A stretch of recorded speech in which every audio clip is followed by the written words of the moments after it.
happened. And it took that moment to really step back and be like, damn, I did do that. Like, I made that shake.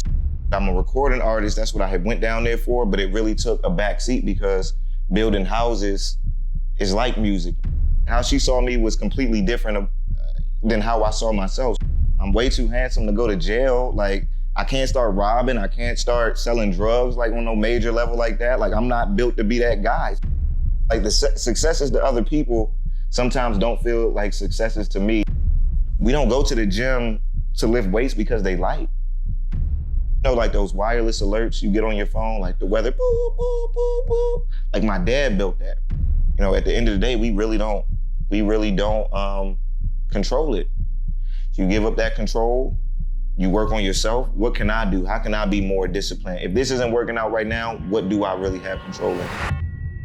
So I can go ahead and tell the people who you are, what you do.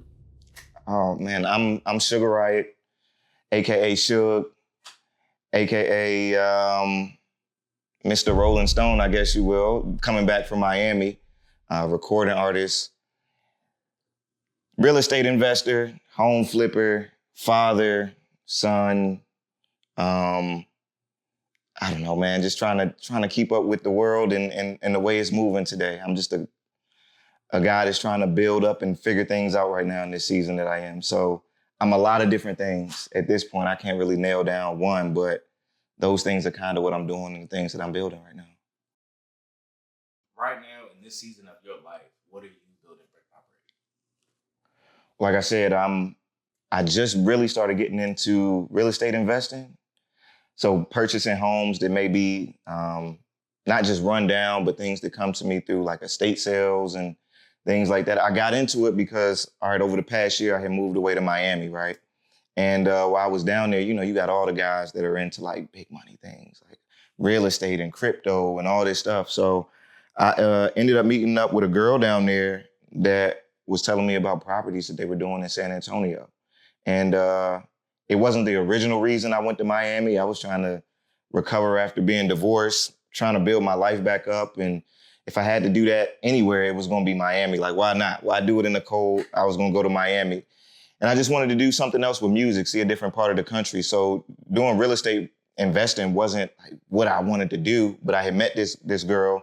She was like, man, you should like go down to San Antonio. And since at the time I had left my job, I used to work for the government. So I left my job and just was going to put my faith in God and just go out there and see what I could find. She was like, we got some properties down in San Antonio you should check out. Like, fly down there and rock with it. So I went down there. I met like a bunch of cool people and they had a property waiting for me. And so I went ahead and invested in that. And then over the past 6 months or so, I just been like learning that process, dealing with contractors and things of that nature. And so, like I said, I'm a recording artist. That's what I had went down there for, but it really took a back seat because building houses is like music. You know, when you're involved in music, you work in the different recording DAWs and stuff like that. You're building layers and stacks and instruments and all these things together. But doing real estate and doing the housing and building that housing, it kind of let me build things in a different way and like get people to tap into the ideas I had about designing and remodeling things. And so it wasn't too far astray from being a creative per se. It was just a different element of being creative, like a different medium in which to be creative. So I've just been learning it and falling in love with it. And I think it's complemented the music that I was recording because it gave me a different perspective on design and aesthetics and things like that. And I started wanting to incorporate that into what I do on the music side. So that's what quite literally I'm building brick by brick right now. And so in addition to that, when it comes to music, I never was the one to be like an instrumentalist. So I just been like taking time to learn piano and chords and progressions and how songs are really made. Like when you listen to a song that you like, what are the elements that make it a song that everybody likes? Like, it's certain songs that we listen to that are timeless. It doesn't matter whether you're 1 or 99. People like certain elements. And I think a lot of times we get into the space where, you know, you don't really pay attention to what makes a hit. What chord progressions draw people's ears in to be like, I like that. No matter what key, no matter what it is, we get caught up in like the vibes of things. And I was really like a vibes guy before, but now I've really like fallen in love with understanding why those things happen. So even that, even learning about music and scales and learning different instruments, guitar and things like that, it's like a brick by brick building of,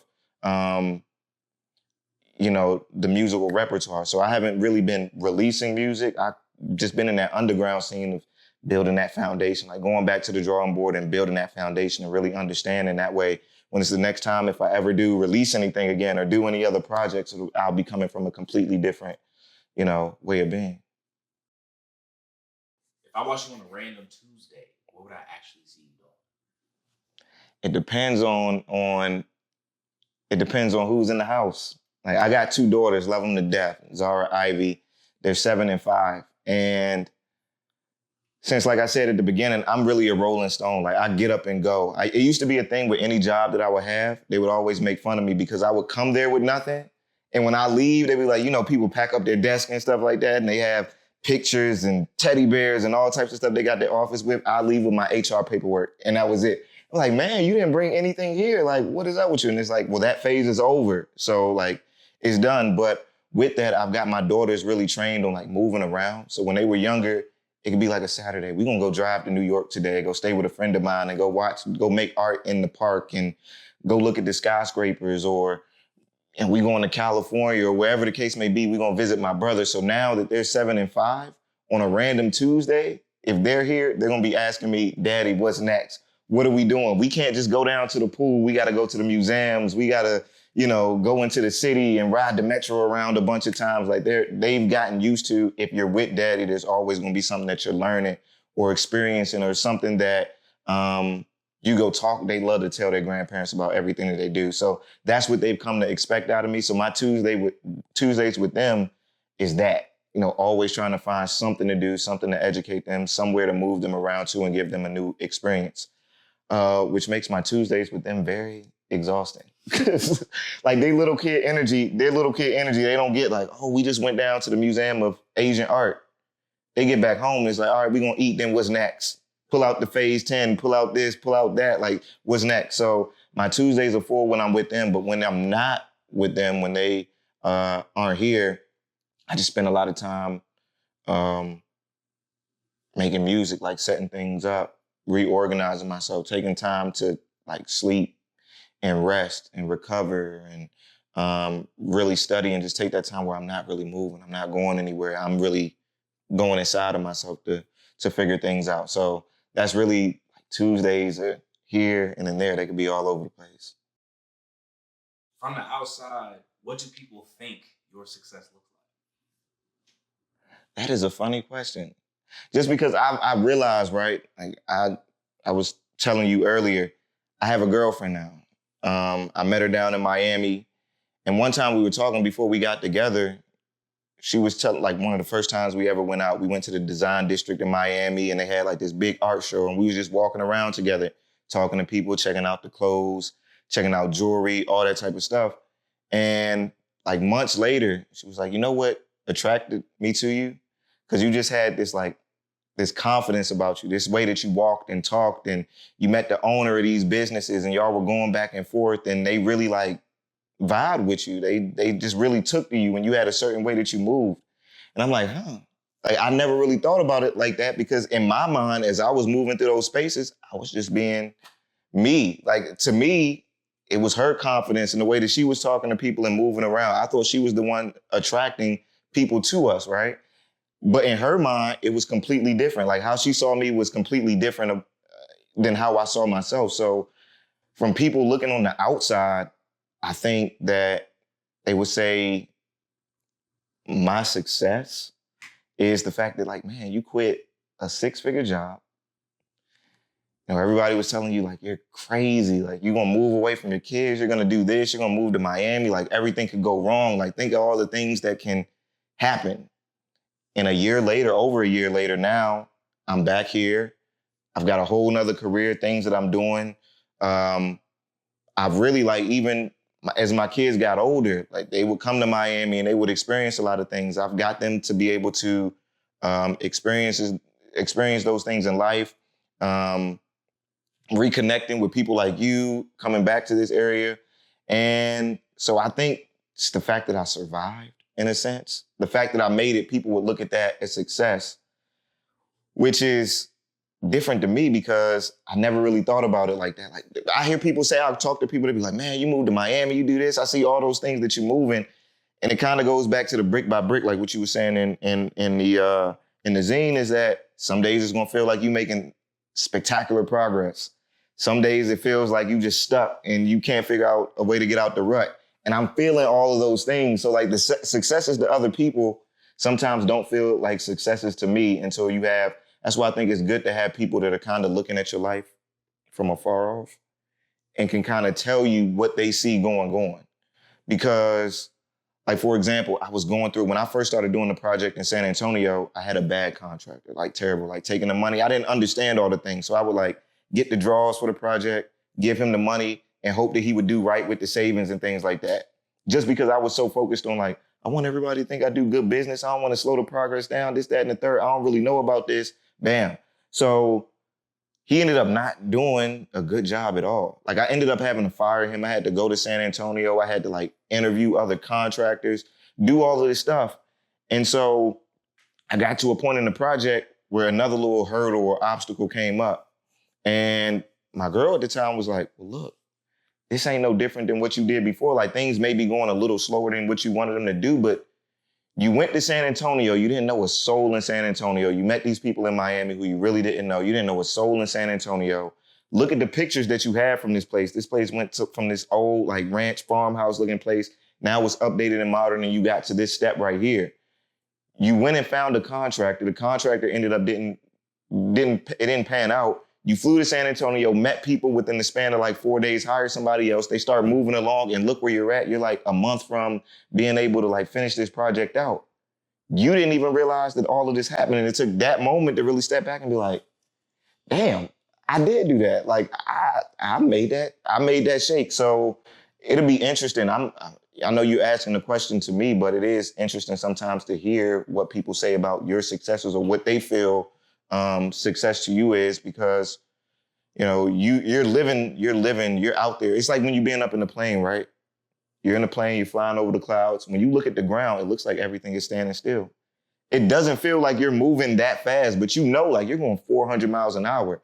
For everybody on the ground that's looking at that plane fly overhead, be like, man, that joint is moving. It's here on this side and it's over there, gone on the horizon, but you really don't feel it because you're up there. You don't feel yourself going 400 miles an hour until you hit the ground again and you skid across the runway and you get to compare yourself to how you're moving on the runway back down on the ground.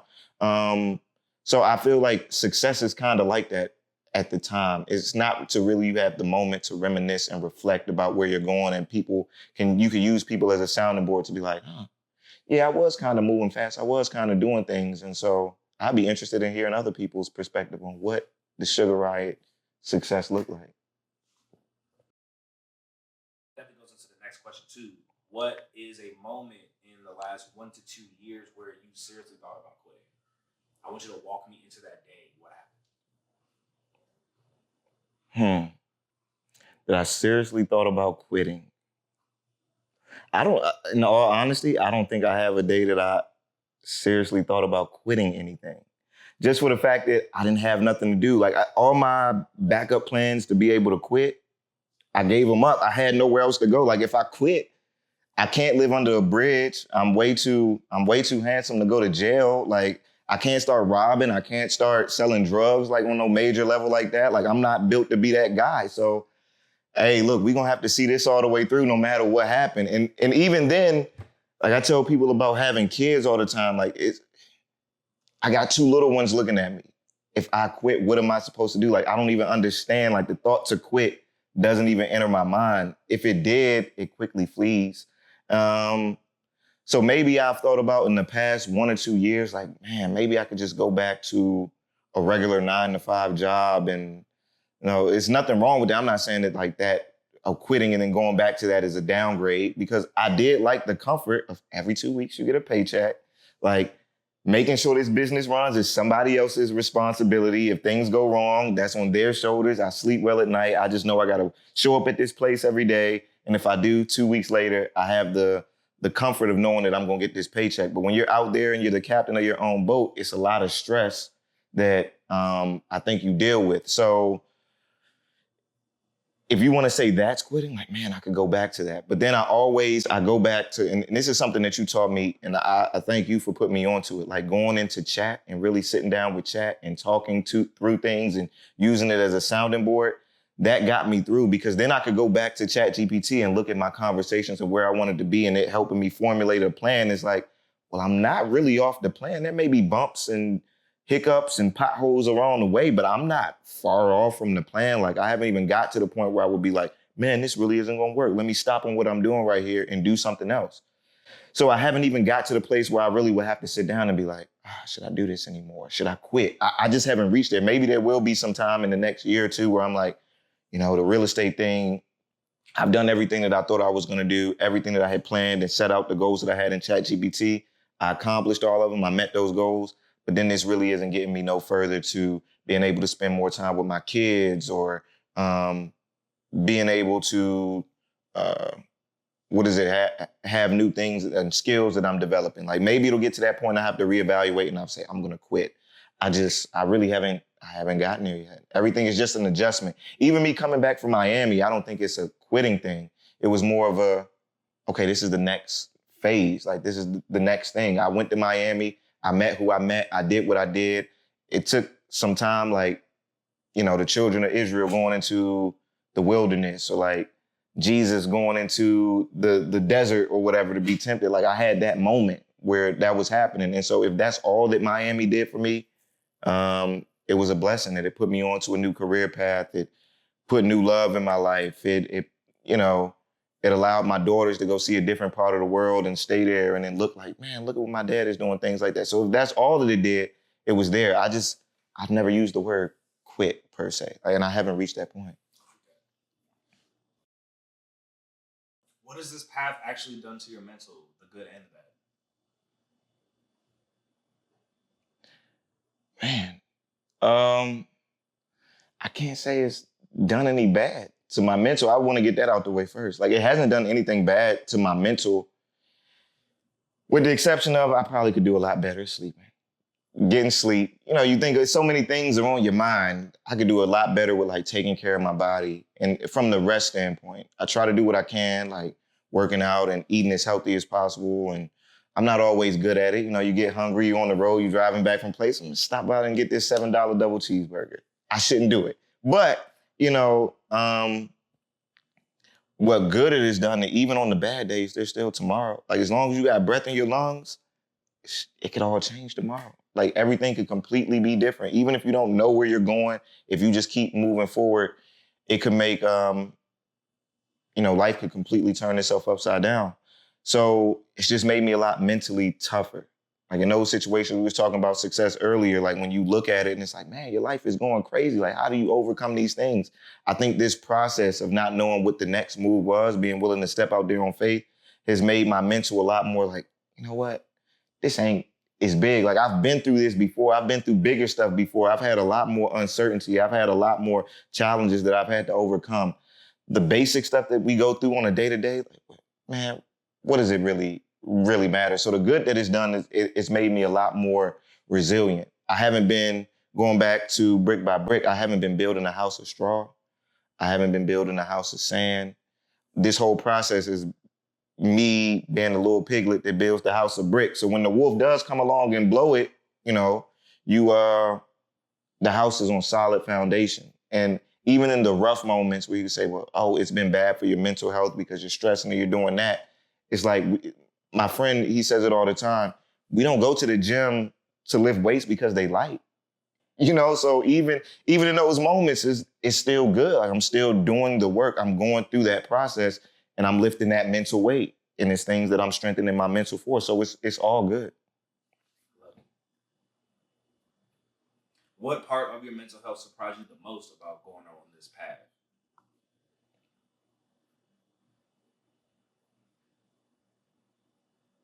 Nothing surprises me. Knowing where I came from. Knowing, and it's not me personally, but just knowing the lineage that I came from. And it's not like my parents, my grandparents, my family is any part of like any major thing. And oh, look what they did. They came from impossible circumstances to get so far ahead in life. But I will say, like my dad's side of the family, they're from Williamsburg, Virginia. My grandmother and those guys grew up on a dirt road. Like they had nothing. My grandmother was working, I think she used to work at like a little hamburger stand back in the day on, I think it was Richmond Road or something like that down there in Williamsburg for $1.50. They had no outlook. Like everybody in my family, let's say you had your parents living somewhere in the neighborhood. When you graduate high school, you might get a job at Newport Shipbuilding, and then you move down to the house two doors down the street. And everybody in the family just lives right there. Like nobody had went and had done anything, but they had a belief, and they always push it in their kids to like education. One of us is going to grow up. One of us is going to make it. One of us is going to do something, right? And so as they all got older, my grandparents had my parents, and then my dad ends up getting older and leaving Williamsburg. Like he makes it out. He comes to Maryland. He starts working for the government and things like that. And then like those wireless alerts you get on your phone, like the weather, boop, boop, boop, boop. Like my dad built that, right? Used to be on the news all the time. Like they come, oh, it's about to be a storm or, some mass shooter or whatever it is. They give you those alerts on your phone. He built that. So I really sat down. I was in the back, right? I was at my grandparents' house one time down there in Williamsburg. My dad had just done this real big like interview as they were putting the system out there. And I asked my grandfather, hey, knowing where you all came from, could you ever imagine that your son would be going off to like meet with the president and rolling this thing out and doing interviews on 60 Minutes? Like, could you ever imagine? He was like, nah. I just had the faith and I had to believe that like, okay, I might not be the one to do it. Shit, he's like, man, your dad is way smarter than me. He even skipped a grade at one point.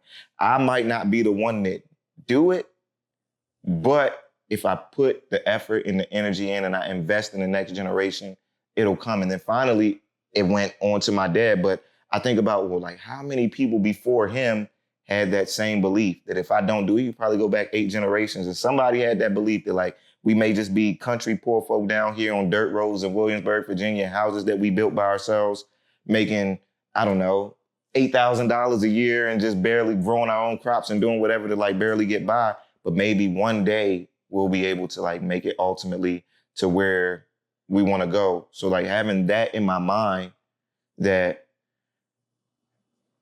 I might not never be the next, I don't know, great real estate investor. I might not be the next Jay-Z, or I might not be these, but what lessons and what things am I putting in my kids' mind? What am I showing them that they may ultimately raise the person that becomes that person that I had the vision in my head that I wanted to see? So that's really that legacy, if you will, of just people having that mind state and continuing to push forward no matter what was going on around me is like affected me and gets me to go every day and affects my mental going forward. What's one cost nobody warned you about that you wish you had known beforehand? One cost? Cost. Man, pay attention to who you marry. Like, who you marry is, I heard, what was the guy's name? He's on Shark Tank. He's a bald guy. He's on Shark Tank. I think they call him like Mr. Wonderful or something like that. Larry, you know who I'm talking about. You gotta figure that out. Maybe put it on like the bottom third or something, because I want to give him his credit. Yeah. Mr. Wonderful. But he was like, who you get married to is the biggest financial decision you're gonna make in your life. And because once you get divorced, man or woman, the person that you with is gonna take half of what you got. And a lot of times, matter of fact, I just heard him say that today again. But the man or the woman is gonna take half of what you got anyway. Y'all gonna have to split your marital assets, whatever the case may be. Boom, that's gone. So on a $500,000 house, you got $250,000. If you have to sell that house, right? Not only are you selling that house, but that $250,000 that you just got as a windfall profit, the government gonna come in 1/3 of that. So now you lost half of that asset and you lost 1/3 of that value in taxes. And those taxes ain't gonna do nothing for you. That's money pretty much being taken out of the system. So it really made me think that like, man, as we're going through life, who you marry is very important to your success. They could really be the person that tears you down, or they could be the person that builds you up. So now everything just ain't about like, oh, I saw a girl with a fat ass at the club. She this, that, and the third. Like she Becky with the good hair. Like, let me go get that.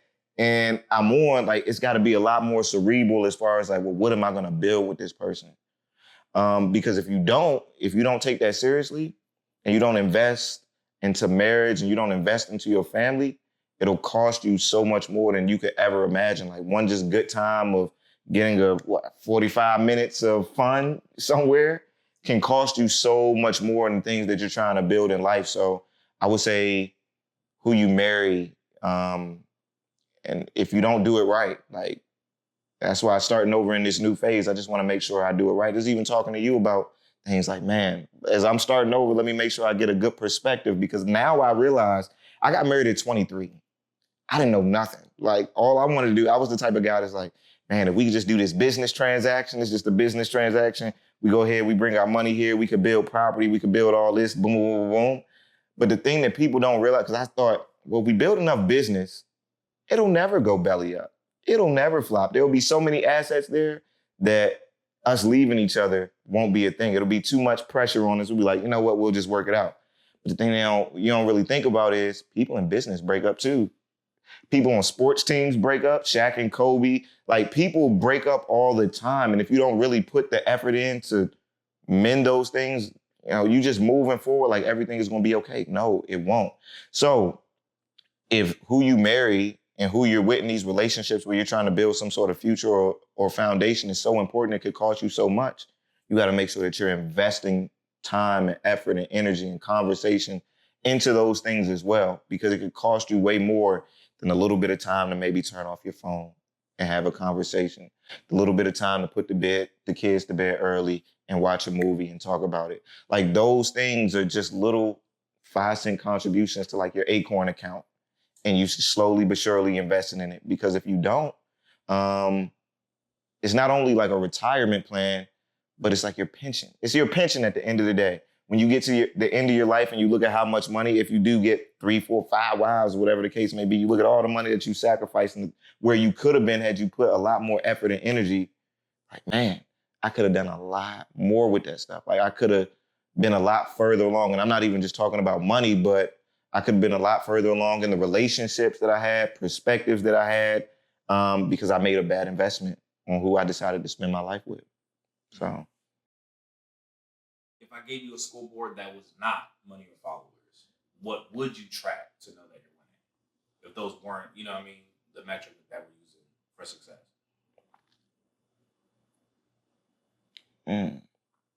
It's not money. Okay, it's not even, so I'm gonna go back to the real estate stuff, right? Like building a house.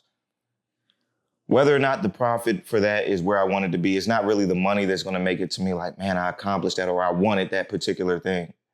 It's really that I had a goal, I wanted to do this, did it get accomplished? You know what I'm saying? Whether I broke even or I made a bunch of money, the money is irrelevant. I had something that I wanted to do. I had something that people told me you shouldn't even get involved in. Like there was a lot of people chirping around me, friends, family, whatever. And it's not to say that they did it out of any malice, but people really get concerned about your well-being. And when you say that I'm going to step out here and jump out the plane, like people be getting scared for you. So I love and respect them because they only said it because they love me. And I recognize that. So I don't have anything against them. But still, those things still weigh on your mind. And like, dog, should I be doing this? Or this could go, they were probably right. I got this bad contract. They were probably right. This is all going to go belly up. But getting to the end of it and just seeing a house, an edifice, something that I had in my mind that's in physical form that could never be, it could get demolished, but for right now, it's going to provide housing for somebody else and their family to create memories. And it really only started with an idea and a little bit of faith in my mind that's going to create the next 30 years, right, for somebody. So that would be something that I say is winning. Like I said, I played the guitar, right? Like I really be practicing the guitar. And sometimes you start on anything new, you're like, man, what's the purpose of this? Like, I can't do this. I can't get my fingers right. I can't play any chords. I can't do my scales. Like, I can't do any.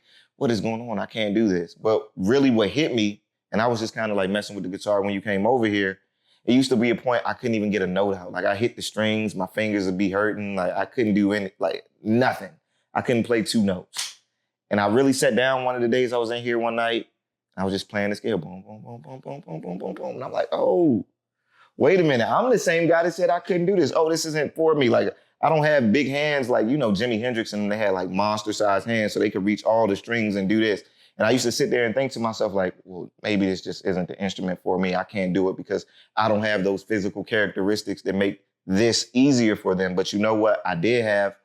It's just that I'm just going to do it for 10 minutes every day. I'm going to just pick it up when I have nothing else to do, and I'm going to just mess with it and go on and learn things about it. So the fact that I could do this, to just, like we were talking about before, just taking stock of where you are at the moment, I definitely know that I'm way further along at it than where I was before. And if I could be way further along at it than I was a year ago, then give me another year, I could be way further again. And then the last thing, that if somebody was tracking the scoreboard, it would really be my daughter's opinion of me. That would be like the last thing. And I don't know, their opinion of me means the world to me. So, if somebody ever sat down and they thought I would never listen to it, and I won't get that reward, and I want to see what they think when they're 21, 22, 30, just like at points throughout their life, what do they think about their dad and the things that they saw me doing, good and bad? Like, if they say he tried his best, he was a flawed human being, but he was a person that was genuine, he did his best for us, hey man, that would mean the world to me. Like, I wouldn't be able to quantify exactly what that would mean as far as tallies on the scoreboard, but their opinion and just knowing that I love them and that I didn't always get it right, but I tried to make it right. Like, that would be the big thing. There's someone watching this they're actually in the I might quit phase that we talked about earlier. Okay. I want you to look at them for a second and say something that you wish someone would have told you in times of doubt, or maybe something that even someone did tell you in the times that we haven't touched on yet. But yeah, those times where like things just aren't going the way that you thought, right? Like for someone who's going through that right now and they're still building that resilience that you have now, what would you tell them? All right, I'm gonna tell you this. Your plans are so much smaller than what God has in store for you. Like, what you think your plans are, oh, I'm gonna quit because the thing that I had set out to do isn't working like I thought it was gonna work out. You really don't know. Like, God is the author and the writer of this movie.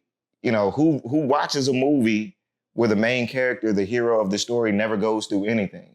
I mean, we love these stories. We love 50 Cent. Like, all the characters that we grew up loving, we love the Lil Waynes of the world. We love the 50 Cents of the world. We love, even though he's not a good guy to look up to, the Wolf of Wall Street guy, Jordan Belfort. Like, he comes from the bottom. He went bankrupt, but he figured out some way to like scheme it all the way back up to the top. We love these people because they went through something. They had to overcome incredible odds. People pay to hear their stories. You know who else? The Pursuit of Happiness guy. Christopher, whatever his name was. Like, I remember, I don't remember his last name, but you know that scene in the movie where he's like sitting in the subway bathroom with his son, and he's like telling him that, oh, the dinosaurs around, and imagine that XYZ is going on. He's just sitting there crying like his life is over. He wanted to sell all these X-ray machines, and that business went belly up, and it wasn't anything, but he just kept fighting and pursuing his dream of just doing better for his son and making a way for his son. Now, if he would have quit at the point that he was in the bathroom, maybe he just start panhandling for the rest of his life and be, oh man, this wasn't meant for me. Like, I'm done with this. I ain't even gonna try no more. I give up. We would have never had the pursuit of happiness to even inspire other people to overcome their circumstances. So when you're in that moment, and what he was trying to do with the machines or whatever, I'm sure he had some sort of goal that he was gonna do, but you look at where he's at now, I'm sure he never imagined that Will Smith would be playing me in a movie. He probably never imagined that I'd be at the top of this country, being a millionaire and providing a life that I so totally didn't expect for my son. So if you're in that I want to quit phase, just understand that this might be the climax of your movie. This might be that thing that if, your ancestors or people are looking at the movie who could see the full entirety of what the movie is going to be like, this is the part they all rooting for. Yeah, go, he's going to make it. He done came back, this, that, and the third. So if you're there, just have faith in God. Faith in God that he's ultimately the author of the story. And, at the end of the day, we really don't control it. So you give up that control, you work on yourself. What can I do? How can I be more disciplined? If this isn't working out right now, what do I really have control in? The way I get up every day, I express gratitude. I try to work on my body. I try to work on my health. I try to work on my mind, my interactions that I have with other people. How do I treat other people? How do I show up in the world? Like those are things that you can't do, the things that you can do. If you at the point you about to quit, you can't control the future. Because the future, like let's say, oh, I want to make $1 million. Well, what if it was in God's plan that you're supposed to make $100 million and do a whole bunch of charity? Like, okay, I could either give you what God want for you. I could give you what you thought you wanted. Dang, you done passed up on $99 million because you said, I'm going to quit and just settle for this over here. So that's what I would say. You got to have faith, man. You got to have faith and belief that the story is much grander than what you could ever imagine. I love it. And I love it. end this right now. And to end this right now, I want you to finish this phrase as a shoulder along for whatever feels coming. You are not behind, you are where you are. That's it. Right? You ain't behind. You're just where you are right now. Because who ultimately? I mean, come on, man. I'm 33. You know what I'm saying? I hope to God I have my great grandmother is 107 years old. So 33, 107. I'm only like not even a third of the way through my life. So like, I got a lot more to go. And I feel like a lot of people that are probably gonna see this are at that same point in life.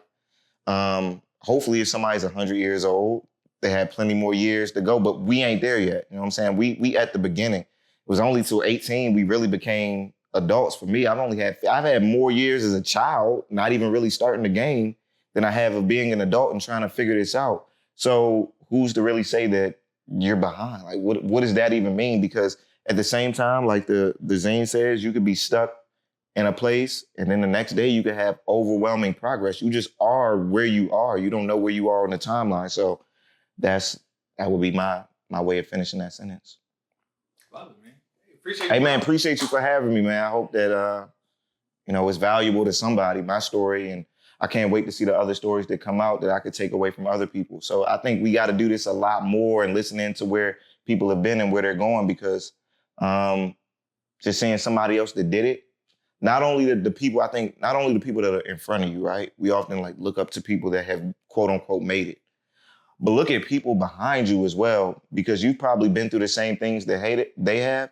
And then it makes things clear on like, well, dang, let's say after I've done 3 or 4 real estate investment deals and fix and flips, the same person comes to me, somebody else comes out there and they're like, man, I'm going through this predicament with an investor and this, that, and the third. And they running off all the problems. By that point, after I've done 3, 4, 5 deals, at that point, I'm like, man, hey, it's gonna be okay.